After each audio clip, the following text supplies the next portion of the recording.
Salom. Salom means hello in Persian. I hope I pronounced that right. I'm not 100% sure because it's a little bit difficult for me to say that. Salom, I think it is. Anyways, today we're talking about social media. And of course, this is social media, being on YouTube, being on Twitter, being on Instagram, all those cool things that we do. But you have to remember one thing, and that is something that I noticed in myself over the last couple of days. It's called garbage in, garbage out. Now, where does that saying come from? We use it in aviation. And basically, the way we fly bigger airplanes, we have an autopilot and we have a so-called FMC. And the FMC is basically our computer that does everything for us. It does the weight and balance. It shows us where we're going. We put in the waypoints. We put in the destination airport. And then we put in the lengths of the runway. And it gives us all these calculations that are really necessary in order to fly the airplane safely. But it also can be a little bit tricky, because if you put garbage in, it'll give you garbage back, which means you make a mistake and it's going to give you the wrong numbers. It's not smart enough to say, whoa, this is wrong. For example, if I want to go to Los Angeles, KLAX. If I want to go to Las Vegas, KLAS. And I had a friend of mine on a flight test. You know, they were sitting there programming the FMC, and they were supposed to go from Vancouver, Canada, down to Los Angeles. So what did they put in? CYVR for Vancouver, KLAS for Los Angeles. That is not correct. So garbage in, garbage out. So what the FMC do? Well, it gave them a great route just to the wrong airport. They noticed it. They didn't notice it because we put it in, we confirm it, and then we execute it. So what does that have to do with anything we're talking about today? Well, I read that the average person spends about 5 hours on social media a day. That's 5 hours out of your day that you're stuffing things into your brain. Now, me, for example, because it's been, D-Day celebrations, I've been watching a lot of stuff about D-Day. And, I was born in Germany. We never talked about World War II much in history. I never talked to my dad about it, even though he was in World War II himself. My mom was there when Dresden was bombed by the Allies. So I could have had first-hand experiences, but I didn't, because I could tell they didn't want to talk about it much. I had a French teacher who literally came out of Stalingrad. I think there were about 1 million German soldiers that died on the march to Siberia and to the Gulag. I don't know if he got out of Stalingrad before the German troops surrendered or after, but the fact that he was there, I wish I could have talked to him about it. That's history. I mean, that is extremely interesting, but I didn't. Anyways.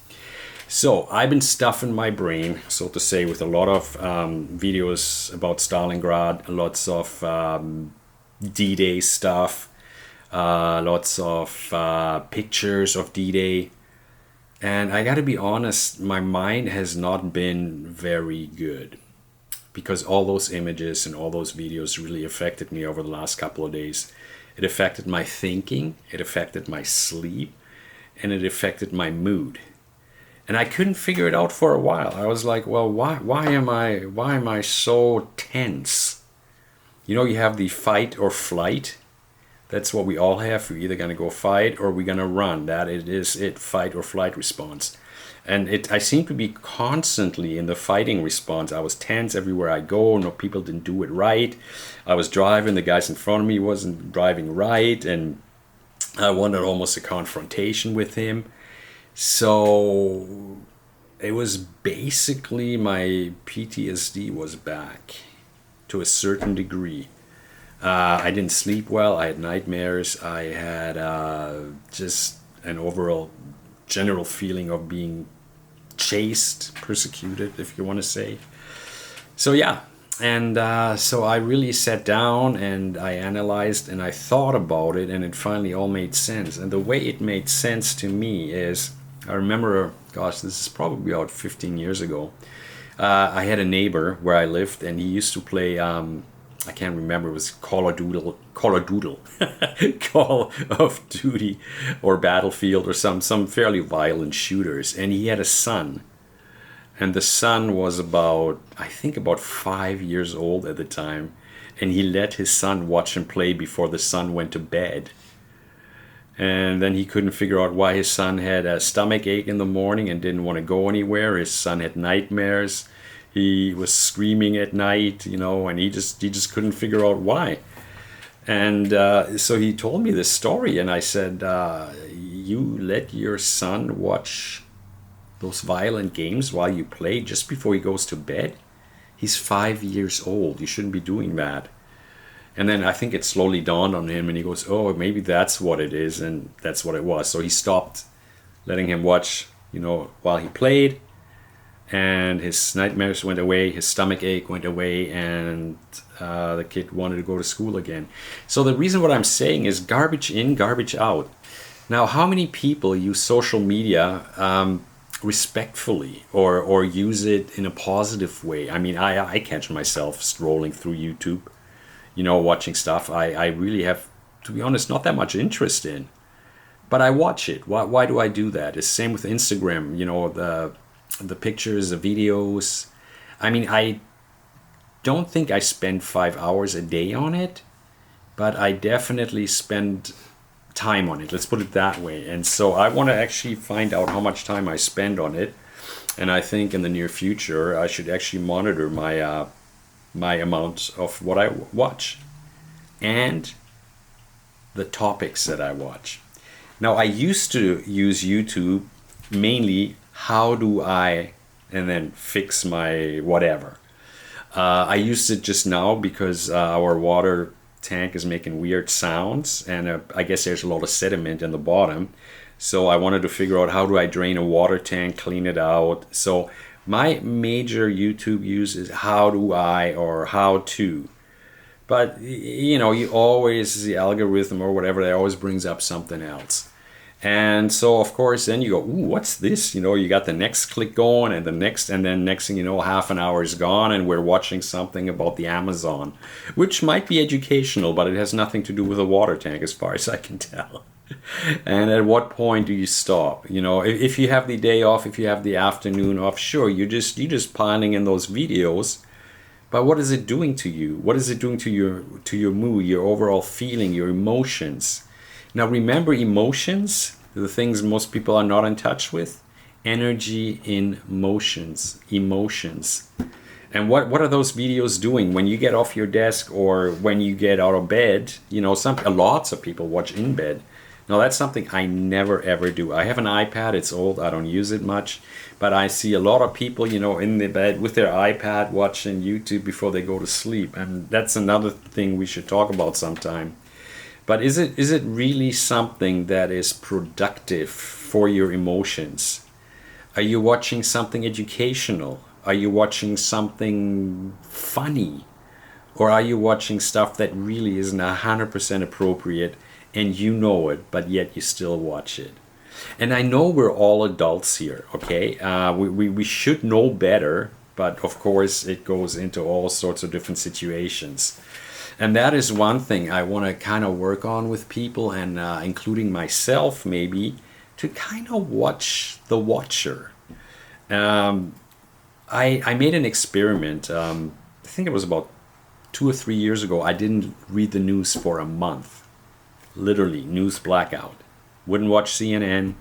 Wouldn't watch the daily news. I did nothing. I did what I wanted to do. And I felt a lot better.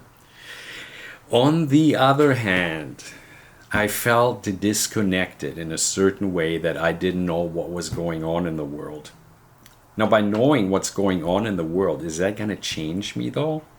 Do I have an influence over it? Or is it purely that I need to know on a need-to-know basis? See, that is a fine line, again, on how do you want to live your life. Do you want to be always informed on everything? What is going on here? What's going on there? Oh my God, what happened? Oh, somebody died in so-and-so country. It's almost a responsibility as a human being to participate in that kind of world, and to be there and to know it. But is it necessary on a daily basis to upload all that stuff into your being? That is a big question. Or should we filter it out a little bit?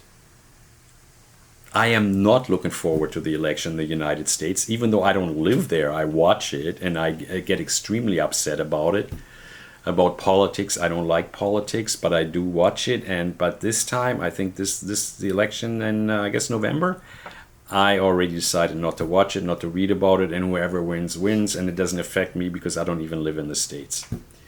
So, how do we start with being a little bit more responsible about what we watch and what we read? Well, that's something I would like to do with you guys together, because I don't have an answer. I hate to say it, but I don't. Because honestly, I can look at it. For me, there's only two extremes. One of them is let's watch everything or let's watch nothing. I cannot filter out what I want to watch and what I don't want to watch because I don't know what's on the news. I mean, that's a problem. If there was I don't know, like a summary of the news, and then it had different chapters, and it says, now we're going to talk about this, this, and this, then I could decide what chapter do I want to watch and what chapter I don't want to watch, but that's not how the news work. So to me, it's really difficult to be sitting there and going, I'm not going to watch anything, because then I feel I'm not a responsible citizen to the world or to myself. Again, that's a distinguishing feature that we have to make here. Is it important to me to be responsible about the news, or do I have to be a participating human being in the news, knowing what's going on everywhere? I mean, I remember my parents when they were older, they didn't really watch the news. They didn't care. And you tell them, oh my God, have you guys heard what happened in Argentina? And they'd be like, no, why? I mean, whatever the big news was, it was huge, and they didn't know because they didn't care anymore. But they lived a quieter life, while I'm running around thinking about, oh my God, what happened in Argentina back then? That's just horrible. They were a little bit oblivious to the world and oblivious to the news. But by knowing, for example, I'm just giving a pure example, and I don't even know what happened in Argentina that I was so upset about. But, well, there you go. I spent days on it being upset about something that I don't even remember. So was that worth it? Probably not. Did it change anything for the people in Argentina that I was upset about what happened? No, because it is out of my reach. Argentina and Canada is very far away. I mean, maybe I could have donated some money, but maybe it was something else. Honestly, guys, I can't remember. But it is just one of those things, you pick your battles, what you want to get upset about, and you should pick what you stuff into your brain. And again, for me, it's such a fine line because I don't want to be one of those guys that doesn't know anything what's going on in the world. I mean, I do feel a certain responsibility that I should know. But to what degree? If it affects me personally, do I really need it? That is the answer to the question that I don't figure out which way it is yet. So if you guys have anything in the comments, please let me know, because it is one of those questions that really occupies my mind sometimes. But like I said, if I don't watch the news, gosh, I feel so much better. I don't have... I feel like some days the capacity of my brain is full. And I think that comes with age. When you get older, you want to maybe do less, you want to hear less, you don't care. I don't know which one it is. But I find that over the last maybe couple of years, I don't want to say that I don't care, but it is like I don't have the space to put this in my brain anymore because my brain is full. Today is a sunny day. I want to be walking down the street later and looking at a flower and going, oh man, that's a cool flower. This guy really took care of his yard. Instead of walking down the street going, God damn, those people in did this. What does that have to do with me? I'm sorry, it sounds selfish, but I don't think it is. And by me knowing about this and not doing anything about it, because I probably can't, because I'm not there, I just don't see the difference that makes for me. Maybe I'm being selfish, guys. Put it in the comments. Let me know. And